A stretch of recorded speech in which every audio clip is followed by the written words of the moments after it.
这个小个控卫肯定是历史上最具争议的超级明星之一，有很多人认为他是控卫之神。职业生涯漫长的21年岁月，最佳阵容1阵4次，最佳阵容2阵5次，最佳阵容3阵2次，最佳防守1阵7次，最佳防守2阵2次，单赛季助攻王5次，抢断王6次，均为历史最多之一。职业生涯总助攻数12552次，总抢断数2685次，均位列 NBA 历史第2位。2021年入选了 NBA 历史75大巨星。当然，也有人会认为保罗徒有其表，是最被高估的球星之一，没有总冠军，没有 MVP。2月14日，保罗宣布正式退役，他也就此结束了21年传奇的生涯。刀哥只用这一个视频来回顾一下保罗21年职业生涯的风风雨雨。看完这个视频，相信你会对保罗有一些公允的评价。保罗是1985年5月6日生人，他出生于美国的北卡罗来纳州。童年时期，保罗就展现出了对篮球的痴迷和狂热。他可以说年少成名，在高中时期他一飞冲天，在高3时他曾经有一场比赛狂砍61分，这震惊了全美的篮球界。2003年还在上高中的保罗参加了那场盛况空前的麦当劳全明星赛，这场比赛的焦点自然是勒布朗詹姆斯，但保罗默默奉献了全场比赛最高的实际助攻。在整个高4赛季，保罗场均30.8分， 9.5个助攻，还有6个篮板，加上你并没有听错的6个抢断。当时的保罗虽然身高只有183公分，但跑跳能力、爆发力、柔韧性、运动表现实在是太顶级了。从他高中时期这些集锦这些扣篮的镜头来看，保罗这个天赋绝对是卓越的。高中毕业之后，保罗选择了离家非常近且承诺其核心地位的维克斯林大学。在维克斯林的2年时光，保罗继续是稳扎稳打。第2赛季他场均15.3分， 4.5个篮板， 6.6个助攻和 2.4记抢断。在他的带领下，维克斯林大学是 NCAA 最强的球队之一，而保罗个人的好表现也得到了球探们的交口称赞。保罗的身高臂展自然是劣势，但在当年他有运动表现，有跑跳天赋，有力量，有对抗，篮球智商和传控表现卓越，突破凶悍无比，一手抛投独步天下。身材矮小，防守不仅不是弱势，反而是强势项目。在高中在大学他就是赫赫有名的抢断达人了。也正是高中大学时期无与伦比的个人发挥，保罗在2005年的选秀中以第4顺位被黄蜂队选中。我们要知道，在过去的 NBA 一个小矮个能够成为高顺位的新秀，他的个人天赋和能力得非常出众才行。可以说小个后卫就是整个 NBA 历史选秀生态位的末端，而保罗能够冲上第4顺位可以说是奇迹。他卓越的篮球技术、突破能力、传球手法、组织和球商自不必说，而38英寸的最大垂直起跳，3.22秒就能完成3/4场的冲刺，体测里折返跑的测试只需要11.09秒，以小个之躯成为一个防守大师。以上这些才是他更夸张的天赋所在。05年咱们都知道美国卡特琳娜飓风的影响，黄蜂队所在的新奥尔良百废待兴，根本完成不了这个 NBA 比赛，所以球队主场暂时迁到了俄克拉荷马。正儿八经说，保罗才是初代的 OKC 之王，在你们来之前，我就是这座城市的主人了。05至06赛季，即便是一个新秀，保罗也还是完美的将高中和大学时期的一些强势的比赛环节延续到了职业赛场。他菜鸟赛季场均16.1分， 5.1个篮板， 7.8个助攻， 2.2记抢断。出战的78场比赛里，有21场拿到2双，还有2场比赛拿到3双。而这样的数据和他在大学时期几乎是别无二致。而他个人卓越的发挥，也是帮助上一季只拿到18胜的黄蜂队将战绩提升到了38胜。如果我们再细究的话，其实新秀赛季保罗就打出了全明星的水平，甚至可以竞争21世纪最强的新秀发挥。生涯初期保罗的比赛画风和后期完全不一样，那个时候他有侵略性，他比赛的风格是凌厉、快速、迅猛、爆裂。他是一个极其优秀的控球者，控球时重心保持极低，启动速度像摩托车一样。在09年及其以前，保罗绝对是联盟中突破魔王之一。现任时期的保罗还是能够经常完成这种快攻的一条龙，在开阔空间下几乎没有人可以守住保罗的一对一突破。虽然身材较矮，但绝对是同体型下最出色的篮板手之一。抓下篮板之后，一个人推进到前场，1过2、1过3、1过4、1过5，是司空见惯。菜鸟赛季的保罗快攻频率是其整个职业生涯最高，而菜鸟赛季的保罗攻框频率一点不低百回合6.2次0至4尺的出手。在当时所有的空位里，保罗的攻框频率是一流水平，而且他的攻框几乎全部来自于个人的持球攻框，篮下的受助攻率极低，是所有的主流后卫里最低的。令人吃惊的是，菜鸟赛季保罗就完成了11记扣篮，这是当赛季1.9米以下球员中扣篮总数最多的球员，所以他这个个人的攻框的侵略性可见一斑。另外，新秀赛季有侵略性的是他的造罚球，05至06赛季他百回合8.7次罚球，整体的造罚球频率仅次于08至09赛季。所以通过以上一系列介绍，其实新人时期的保罗是一个能量无限的劲爆小子，他他能打反击，他会突破，他会单打，他会造罚球，他甚至经常性的完成扣篮。新秀赛季他有43%的长2分的中距离跳投命中率，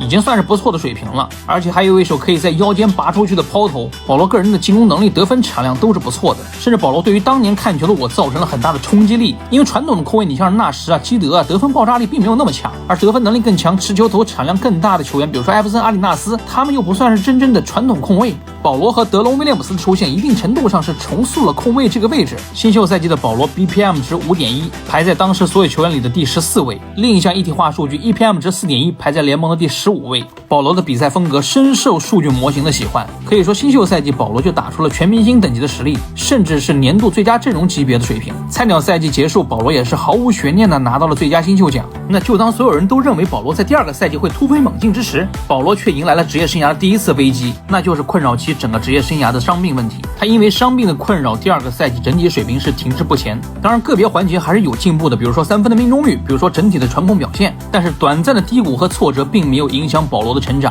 在随后的2个赛季07-08和08-09，保罗个人的比赛能力几乎到达了巅峰形态。这2个赛季，保罗的下盘和力量对抗越来越出色，他的身体进入到了成熟期，而且运动和跑跳能力还是那么的出色。在身体综合能力越来越强的时候，保罗在打法上也做了一定的调整。他从过去那种主要靠突击、靠跑轰的小后卫，变成了开始逐渐压节奏、磨阵地战、靠挡拆，用更加精准、产量更大的罚球线附近的中距离来讨生活。保罗从07-08赛季到09-10赛季，他连续3个赛季中距离命中率维持在47%以上。与此同时，保罗个人的攻框能力并没有下降，反而是更好的身体和更多的挡拆能够轻松的帮他在10英尺以内出手，而且纯篮下的上篮手法、终结效率比前2个赛季要强太多。这个时期，保罗靠挡拆加中距离加抛投加传球加时不时的偶尔的乱战反击快攻，几乎就成为了联盟中进攻影响力最出色的球员之一。中距离和3分投射的进步还是帮他打开了更多的传球空间。07-08赛季，保罗场均21.1分，另外还有11.6个助攻和2.7次抢断，他是联盟的助攻王加上抢断王。当赛季他的 BPM 值联盟第2， EPM 值联盟第1。王锋的战绩也从上一季的联盟倒数到07-08赛季的西区第2，只可惜最后的 MVP 竞争中，保罗输给了科比布兰特。而08-09赛季，保罗继续强势发挥，他场均22.8分，是职业生涯得分产量最高的一季。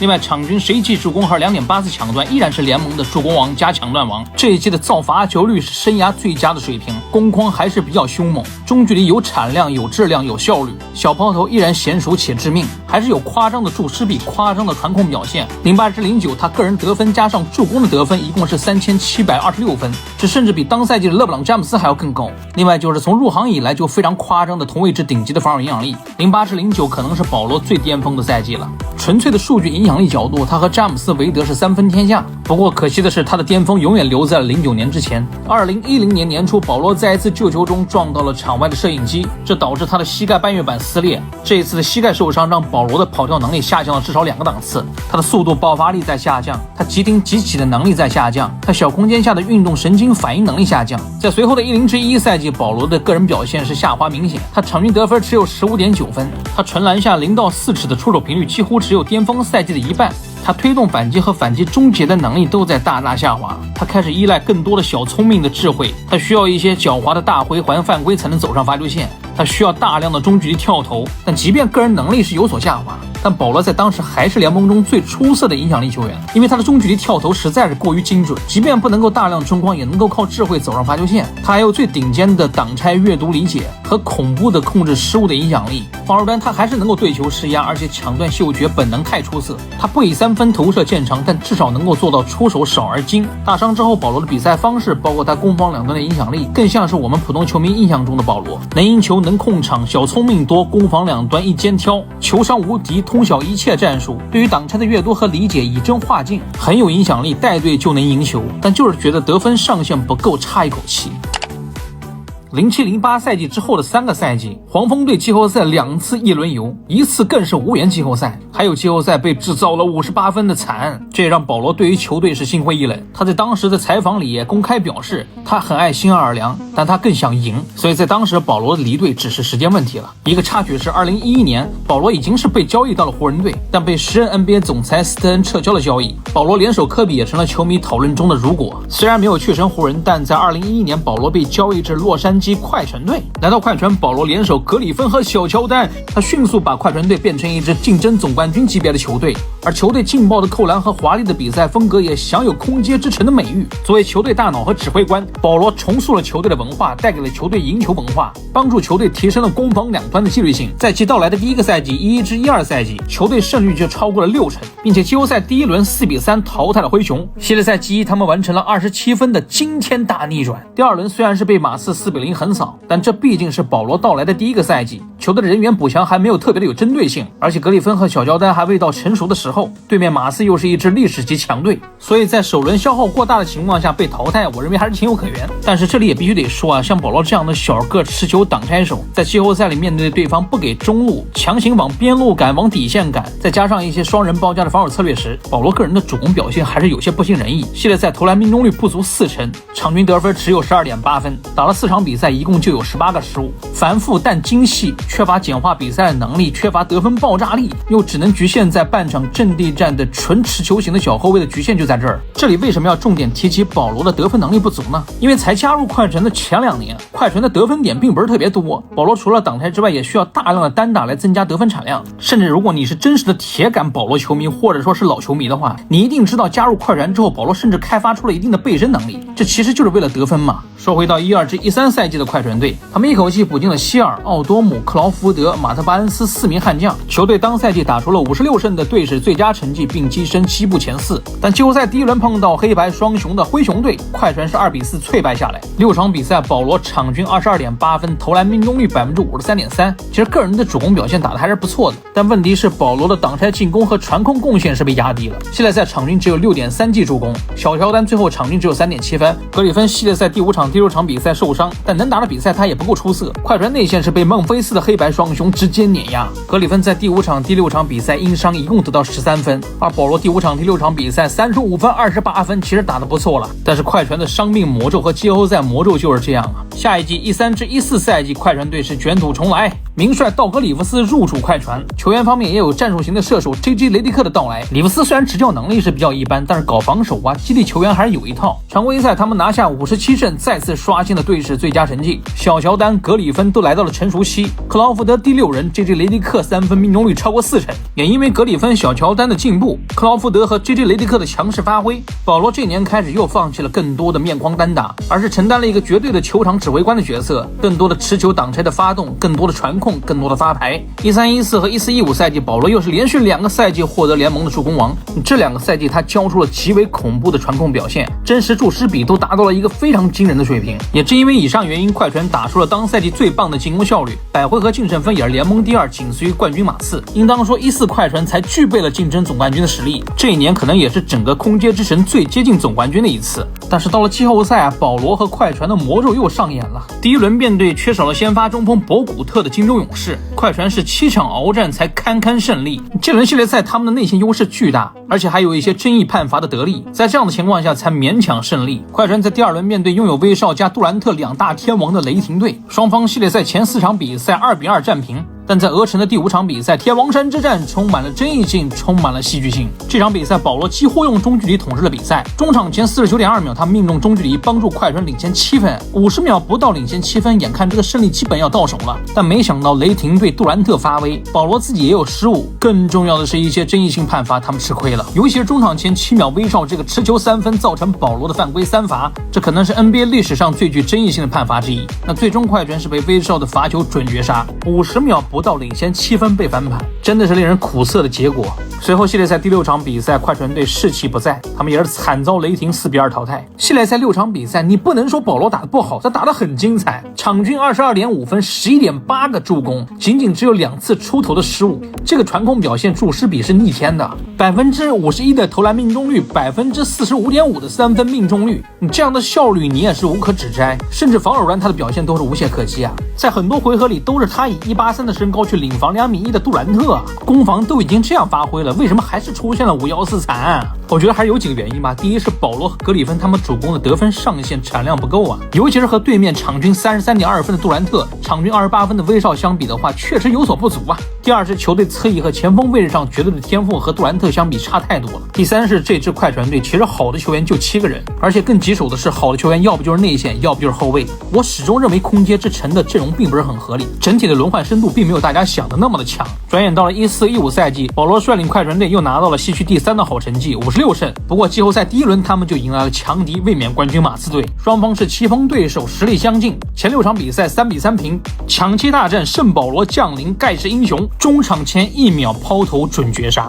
这也帮助快船队4-3淘汰马刺。但7场鏖战对他们来说负荷太大，他们本身也只有6个人是高水平的轮换，板凳深度是有所不足，况且保罗抢七大战还伤了腿筋。次轮面对火箭队，他们本来3-1大比分领先啊，但是系列赛第6场比赛又是被逆转啊。系列赛第6场比赛本来应该是收系列赛的比赛，甚至在第3节末端领先到19分，但在第4节面对没有哈登的火箭队，快船全是被发呆帮兄弟干碎了，他们被火箭单节轰出了一个40-15，最终是惨遭大逆转。随后快船输掉了抢七大战，1-3被火箭翻盘，他们被钉在了耻辱柱上。客观说那2年的快船队他们板凳深度不足，常规赛本身就已经消耗过大，首轮和马刺就是鏖战7场比赛，有球员受伤，有球员体力不支，最后出现一些看似离奇的被逆转，本质还是综合实力不济的原因啊。随后2个赛季快船的阵容开始老化，球队在火勇大战、奇勇大战时代已经没有什么竞争力了。纵观保罗6年的快船时光，球队整体的配置并没有特别适合保罗，保罗和格里芬的组合1+1很难大于2，快船也没有哪一年是真正意义上头号夺冠热门。在15年之前大家都健康的时候，显然热火、马刺和雷霆都比他们更强，而15年之后属于勇士和骑士。14年就算过了雷霆，但真的能够打过马刺吗？15年就算过了火箭，真的能够打过勇士吗？这还没说东部还有一个大魔王詹姆斯。我个人认为空接之城谈不上特别可惜，最可惜的是保罗在最好的时光并没有遇到他非常适合的阵容，在17年之后保罗可能遇到了更适合他的球队。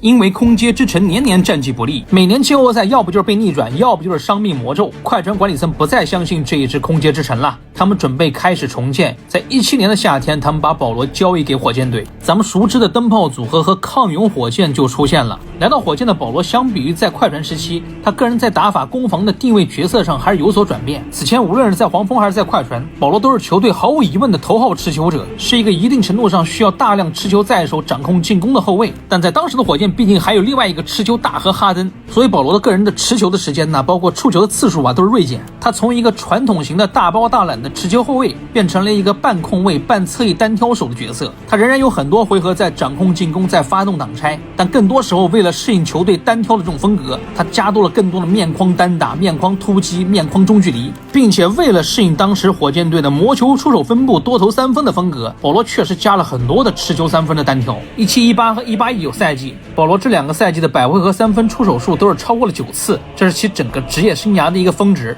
并且这2个赛季他其实3分球投的还算是可观，持球投3分球也是很在线。除了3分之外，他这2个赛季招牌式的中距离还是非常精准，连续2个赛季中距离命中率超过了50%，这还是非常非常惊人的一个数据。其实在快船时期，保罗就不怎么能够攻到篮下了，但他罚球线、延长线上下的这个跳投实在太过于精准。当然17-18赛季可能是保罗最后的巅峰了，常规赛场均18.6分，真实命中率突破60%， BPM 值7.6，那个赛季面框单打的产效非常不俗，持球3分投的也好，传控表现还是非常顶级，失误的控制影响力非常出色，防守端敢换防任何位置，敢于接管任何一个对手。他完美的把控卫持球手以及攻防兼备的侧翼单挑手2种角色融合在一起，在哈登休息的时段，他一个人能够带领球队力抗球队，而他的单挑、硬解、强攻、多投3分、防守端敢换防，一切太适合当时那支火箭队的风格了。而当时那支火箭的阵容也比较适合保罗，保罗不再作为球队的第1号持球手、第1号主攻手，那支火箭有得分产量巨大的詹姆斯哈登来冲破得分上限，中锋有运动能力超强的吃饼侠，还有一堆能够打副攻或者说纯3D 的角色，那这些其实都是非常适合保罗。而保罗也证明自己虽然不擅长接球投射，不擅长无球，也没有超强的运动能力，但他的兼容性还是被大大低估。17-18赛季，火箭在哈登加保罗的带领之下，他们当赛季拿到了65胜17负的好成绩，这样的战绩毫无悬念全联盟第1，而且百回合净胜分高达8.6分，也是全联盟第1。单赛季球队战绩联盟第1，百回合净胜分联盟第1，胜场数还能达到恐怖的65场。保罗在空接之神从来没有做到过。咱们可以说，从肉眼观察，从比赛的竞争力，从数据层面，18火箭绝对是总冠军级别的球队，这也是保罗职业生涯效力的最强的球队啊！只可惜那些年他碰到了宇宙勇。18年常规赛以第一的身份杀入季后赛，季后赛第一轮、第二轮都是以4-1兵不血刃的击败了森林狼队和爵士队。保罗和那支火箭队持续暴走，确实有一些势不可挡的感觉。当然，在18年的西区决赛，等待他们的是王者球队宇宙勇，而保罗个人的悲剧再次上演。那支火箭在比赛风格和阵容上一定程度上确实克制勇士，他们有大量的单打来切割比赛，尽可能的压低节奏，磨阵地战，磨单打，防守端又是大量的换防，尤其是小阵容的使用。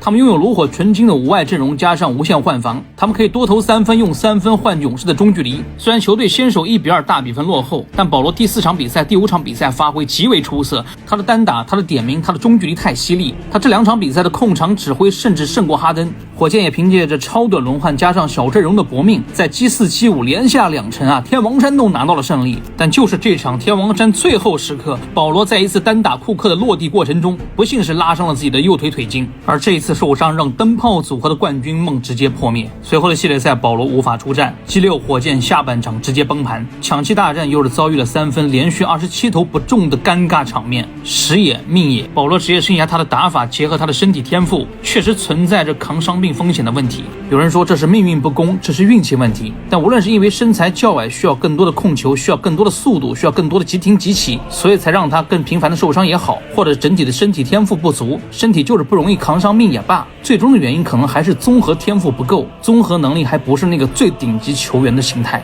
我想这才是最好的答案吧。也很遗憾，也因为腿筋伤势的困扰，保罗随后的职业生涯他的身体状态和竞技状态至少下滑了1个档次。18-19赛季保罗个人的扛产能力下滑，传控表现失误控制下滑，3分的投射水平在下滑。无论常规赛还是季后赛，保罗个人的主攻效率、真实命中率也是下滑了好几个百分点。也因为保罗的下滑，包括球队阵容各方面的调整，19火箭在竞争总冠军的格局中已经是第2梯队的球队。19年季后赛，火箭再度在季后赛里负于勇士。哈登和保罗篮球观念、篮球理念是有冲突了。保罗在性格方面还是太过于强势，而哈登并不需要有个人天天教他如何去打球。灯泡组合只组建了2年，19年夏天是不欢而散。这也是抗勇火箭也成为了历史没有拿到总冠军最可惜的球队之一。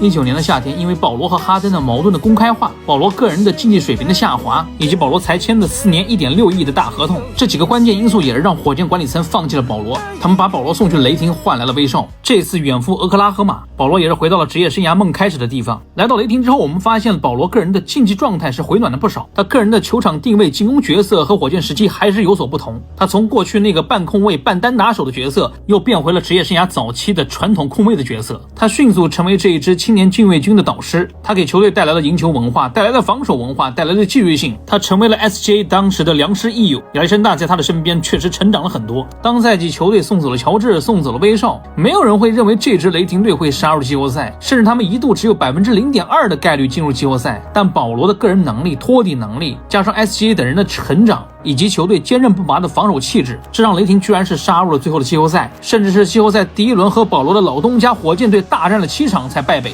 这一年的保罗中距离比火箭时期投的还疯狂，中距离真是又准又多，防守还是非常的有影响力。在持球时间并没有明显变多的情况下，雷霆赛季的保罗场均突破数是离开快船之后最高的一季。而且从火箭和雷霆的履历来看，保罗和哈登和戈登能打多点进攻体系，和施罗德和 SGA 也能打多点的突分体系。他是传统控卫，但他并不需要大包大揽。只可惜当保罗意识到能够在多点单打、多点突分的体系中能打好时，他的年纪已经上来了，他的身体机能是明显下滑了。保罗带领雷霆虽然杀入了季后赛，但毕竟当时雷霆需要大刀阔斧的重建才行，所以当19-20赛季保罗打出一定的价值之后，雷霆选择把他交易到太阳队。来到太阳，保罗联手布克、艾顿，这是他最后一次向总冠军发起冲击。来到太阳之后，保罗依然是球队的大脑，依然还是那个传统控卫的角色。球队主帅蒙蒂·威廉姆斯也是围绕保罗、布克、艾顿打造了非常完美的西班牙挡拆进攻体系。在这样的进攻体系中，保罗是那个完美的指挥官、完美的挡拆策动者。艾顿在保罗的教诲之下变成了一个不错的掩护人和顺下攻击者。布克作为西班牙挡拆中第3个掩护人插入罚球线，这正好能够发挥他有无球皆可，接球之后能够快速单打、快速终结的特点。而布里奇斯能够发挥他非常不错的空切移动能力，接球之后下球接应进攻的复攻能力。防守端保罗也是配合布里奇斯和艾顿，他们打造了纪律性极好的防守团队。20至21赛季太阳队高居西部第2，100回合净胜分是联盟第3。在我看来，这支太阳队是达到了竞争总冠军级别球队的入门门槛。21年季后赛，太阳队是先后击败了湖人、掘金、快船，杀入了最后的总决赛。总决赛面对雄鹿，他们一度是2-0领先，但雄鹿后面的比赛拿霍勒迪更多的去主防保罗的时候，字母哥也是后几场比赛不断的用有球无球快攻去冲击太阳队的内线。你还是发现太阳和保罗在顶层天赋上面的缺陷，他们在锋线对位和进攻资源上的短缺。最后太阳队是被雄鹿队完成了大逆转翻盘，保罗也是就此错失了总冠军。当时还有小道消息说保罗为了抢 FMVP， 这导致了太阳队的输球。这种说法还是比较搞笑的，实际上还是太阳队整体实力不济。我前面视频就说了，太阳队是将达到竞争总冠军门槛的球队，这支球队的平均水平和竞争力甚至都不如15快船。我对于空接之神对于保罗快船的评价并不是特别高，那支快船在我心中都不是联盟前3强的球队，更何况是这一支21年的太阳队呢？他们在季后赛里击败了湖人和快船，多少还是吃到了对手主将受伤的红利。随后保罗带领22年太阳是卷土重来，这一年太阳队是比21年太阳队更强。布里切斯、卡梅伦·约翰逊这样的年轻球员在成长，常规赛拿到了64胜的恐怖成绩。这支球队当时有着历史级别的关键球胜率，只是到了季后赛，他们的攻防都太规整了，防守端艾顿被克莱贝尔和东契奇的挡拆5外进攻体系打爆，而保罗和布克的个人进攻在季后赛里有局限性，最后居然是被独行侠以下克上淘汰了。21-22赛季保罗的状态其实还是不错的，但22-23赛季开始，保罗的个人状态就下滑比较严重了，因为他们年纪实在太大了。球队至22-23赛季引入了杜兰特，保罗的重要性在下降，保罗的战术戏份被削减，保罗在太阳队开始被边缘化。太阳在季后赛里靠2个传攻能力一般的纯得分手是打不了约基奇的。23-24赛季，保罗被太阳队交易到勇士队，在勇士，保罗接受了替补的定位。说实话，在勇士这段时间，他带2阵容打的还是相当不错，传控非常稳健，失误控制很出色，很少胡打，也不给对手轻松的反击机会，正负值还是比较漂亮。只不过所有人都知道，勇士要保罗只是要他的到期合同罢了。保罗24-25赛季签约马刺队，他和文班亚马迅速建立了化学反应。这个赛季，保罗和文班的挡拆外弹3分体系很有威力。更重要的是，保罗作为导师的作用非常明显，他教导文班和卡斯尔，帮助他们成长。25-26赛季，年事已高的保罗想要落叶归根，所以这一次保罗是底薪加盟了快船队。不过保罗这一次年纪实在太大，他的状态下滑严重，快船赛季初的战绩也是非常颓废。而保罗强势的性格和领导风格与球队的文化起了冲突，他和教练组和泰伦卢有大量的矛盾。保罗说话的方式，他的高标准高要求也让很多队友感到不适。最后快船管理层在12月初在亚特兰大客场的一个凌晨宣布保罗离队。那在北京时间26年2月14日，保罗正式宣布退役，21年的职业生涯就此画上了句号。回首21年时光，保罗身上确实充满了遗憾，他没有拿到 MVP， 没有总冠军，这也让他在 NBA 的历史地位的比拼中并不占优势。多数媒体还是把保罗排在历史第30位左右，而保罗绝对的实力、硬实力、纯实力大概排在控卫的第3到4名。他明显不如魔术师约翰逊和库里，和大欧罗伯特森和微笑刺客托马斯是伯仲之间。保罗整个职业生涯没有拿到 MVP， 没有拿到总冠军，还是有很多原因的，他不是单方面原因造成的。比如说10年那次大伤带走了他的运动能力，我们甚至都没有机会看到最巅峰形态的保罗。比如说保罗裸足身高就183公分，这样的静态天赋让他在 NBA 的生态位竞争中处于劣势。矮加上不擅长3分投射，不擅长无球，不擅长快攻，这让他很难打出特别棒的得分产量和得分爆炸力。整个职业生涯来看的话，并不适合担当第一主攻手。因为身高矮，所以在高端局面对更多的夹击防守时，他也并不能像詹姆斯和魔术师约翰逊那样自如的传球。因为身高矮需要更多的运控，更多的节奏来创造空间，那就形成了粘球的风格。在同位置同体型下，他的防守是顶级，但1.83米的身高，你的防守影响力再强也强不了以你为核心打造防守阵容。说到阵容搭配的话，其实保罗职业生涯前期无论是在黄蜂还是在快船，那个阵容都非常不适合他。他并不需要和多好的内线一起搭档，他更需要一个侧翼和前锋的攻防兼备的单打手辅助。保罗和格里芬的组合绝对是不兼容的。在后期无论是火箭、雷霆还是太阳，那些球队的阵容反而更适配保罗，只是保罗在那个时候已经开始逐渐老化。换句话说吧，如果还是年轻时候的保罗，那上个赛季25赛季的步行者就是比较适合他的阵容。再就是保罗的性格不饶人呐，这也是制约他职业生涯高度的原因。保罗的生理构造、身体条件也不擅长让他去扛伤病，这也是季后赛屡次伤病的原因啊。另外的遗憾就是保罗生不逢时，比如说他还是处于21世纪初大家都得80-90分那个年代，以他的防守能力，以他的传控水平，以他场均20分上下的得分产量，那绝对是能够更大程度的影响比赛。但打着时代变了，联盟进入到3分狂潮的时代，进入到进攻大爆炸时代，场均120分才能赢球的时候，保罗这个得分产量、这个助攻产量、这个防守就不够看了。最后的遗憾是，保罗作为传统控卫，他绝对是控卫之神。什么是传统控卫？传球第一，控场第一，得分第二。作为控卫，他打球很合理很规整，在半场阵地战里他用持球确实能够做出非常完美的决策。但我们看比保罗更强的那些控卫，他们打的根本就不像控卫，他们跳脱了控卫位置的限制。魔术师约翰逊是传统控卫吗？其实不是啊。史蒂芬库里是传统控卫吗？其实也不是。勒布朗詹姆斯算控卫吗？其实也不是。保罗当然是控卫之神，但有些时候成为控卫之神是不够的，因为没有顶级的创造力，没有想象力，打破不了控卫这2个字的束缚。而保罗一辈子就陷入到控卫2个字的陷阱之中。当然无论如何，作为控卫的历史第3人、第4人或者第5人，保罗已经是足够强大了。这样的身高在 NBA 能打出这样的成绩，这可能已经超出他个人的极限了。人呐，最后都得认命。祝福保罗，晚安保罗。感谢大家的3连支持，我们下期再见。